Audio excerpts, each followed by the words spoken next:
नमस्कार। आज एक ऐसी कहानी समझते हैं जहां दो ताकतें आमने सामने हैं। एक तरफ है दिन रात की ईमानदारी वाली मेहनत और दूसरी तरफ एक ऐसा लालच जो सब कुछ निगल जाना चाहता है। चलिए शुरू करते हैं। सवाल बिल्कुल सीधा है। सोचिए, जब सालों की मेहनत से बनाई गई जिंदगी एक ऐसी नजर से टकराती है जिसे सिर्फ दूसरों का पैसा दिखता है, तो फिर जीत किसकी होती है? यही तो इस कहानी का पूरा सार है। देखते हैं आगे क्या होता है। कहानी का हीरो है भूषण। उसकी शुरुआत बहुत ही मुश्किलों भरी थी, लेकिन उसके अंदर एक जबरदस्त हिम्मत थी। ये उसका सफर है जो हमें दिखाता है कि कैसे दृढ़ता से ही इंसान का चरित्र बनता है। तो यहाँ भूषण की शुरुआत देखिए, मतलब सिचुएशन सोचिए। गांव में अकाल पड़ा, सब कुछ छोड़कर भागना पड़ा, और फिर काम क्या मिला? 50 गायों और 50 भैंसों की देखभाल, जो कोई आसान काम नहीं है। और पगार सिर्फ 200 रुपए महीना, साथ में खाना और गौशाला में रहने की एक जगह। पर उसने ना नहीं कहा, उसने सब स्वीकार किया। और यहीं यहीं से उसकी दृढ़ता की कहानी शुरू होती है। और देखिए, मेहनत का फल मिलता कैसे है। भूषण ने एक दिन या एक महीना नहीं, बल्कि सालों तक लगातार काम किया, पूरी लगन से। जगत सेठ ने उसकी ईमानदारी को पहचाना और उसकी पगार भी बढ़ा दी। तो सबसे जरूरी बात यह है कि उसकी बचत सिर्फ पैसा नहीं थी, वो उसके सालों के पसीने और मजबूत इरादे का सबूत थी। 5,800 रुपए। आज के जमाने में शायद ये रकम उतनी बड़ी ना लगे, है ना? लेकिन एक पल के लिए रुककर सोचिए, भूषण के लिए ये सिर्फ पैसे नहीं थे, ये उसकी पूरी जिंदगी की जमा पूंजी थी। हर सुबह की मेहनत, हर शाम की थकान, सब कुछ इसी में बंद था। और अब यही रकम दांव पर लगने वाली थी। तो कहानी अब एक ऐसे मोड़ पर आती है जहां भूषण को अपनी मेहनत की कमाई को बचाने की जरूरत पड़ती है, और उसे एक ऐसा उपाय मिलता है जो पहली नजर में बिल्कुल परफेक्ट लगता है। एक ऐसी उम्मीद जो उसके सारे डर दूर कर सकती है। ये डर बिल्कुल असली था। वो दिन भर जगत सेठ के यहाँ काम करता और उसकी झोपड़ी खाली रहती। उसकी सालों की मेहनत एक ही रात में लुट सकती थी, और इसी चिंता ने उसे किसी की मदद लेने पर मजबूर कर दिया। और मदद के लिए उसे कौन दिखा?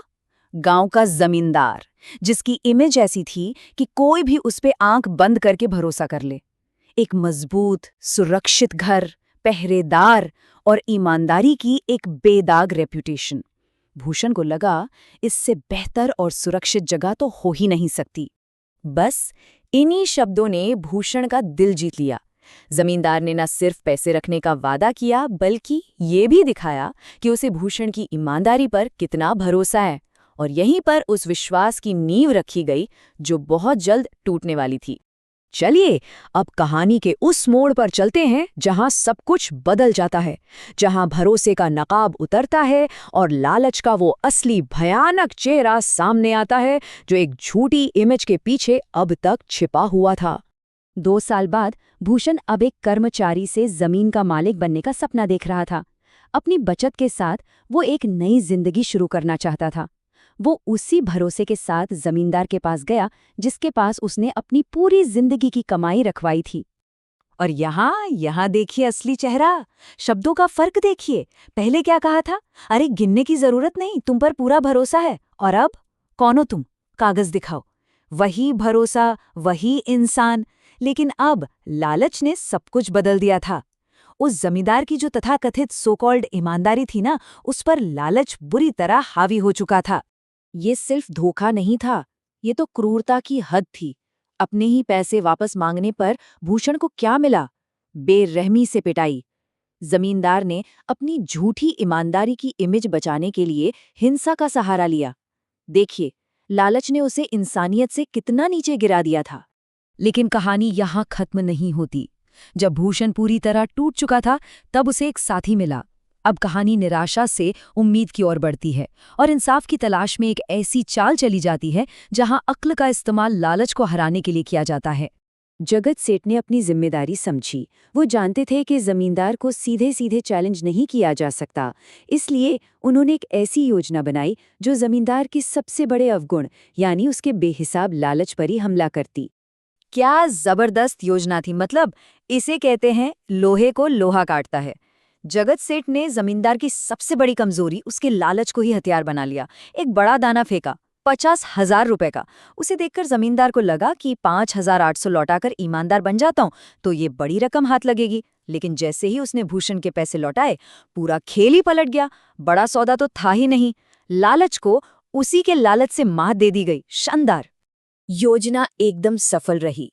तो अब देखते हैं कि इस चतुर चाल का भूषण और जमींदार पर आखिरकार क्या असर हुआ।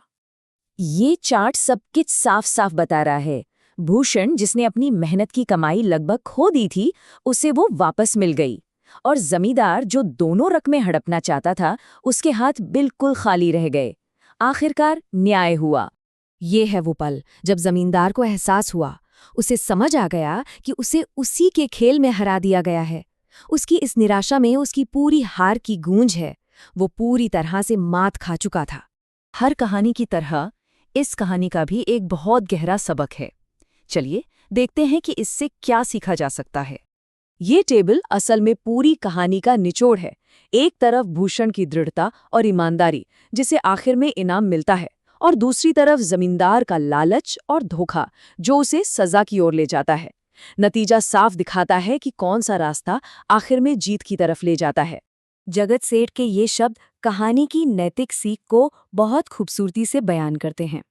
ये एक यूनिवर्सल सच की याद दिलाता है कि अंत में सही कर्मों का ही फल मिलता है, भले ही रास्ते में कितनी भी मुश्किलें क्यों ना आएं। और हम आपको इसी एक सवाल के साथ छोड़े जाते हैं। जमींदार की ये कहानी सोचने पर मजबूर करती है ना, कि ये जो लालच है, ये असल में है क्या? क्या ये दूसरों के लिए बिछाया गया एक जाल है, या फिर ये एक ऐसा पिंजरा है जिसमें इंसान धीरे धीरे खुद ही कैद हो जाता है?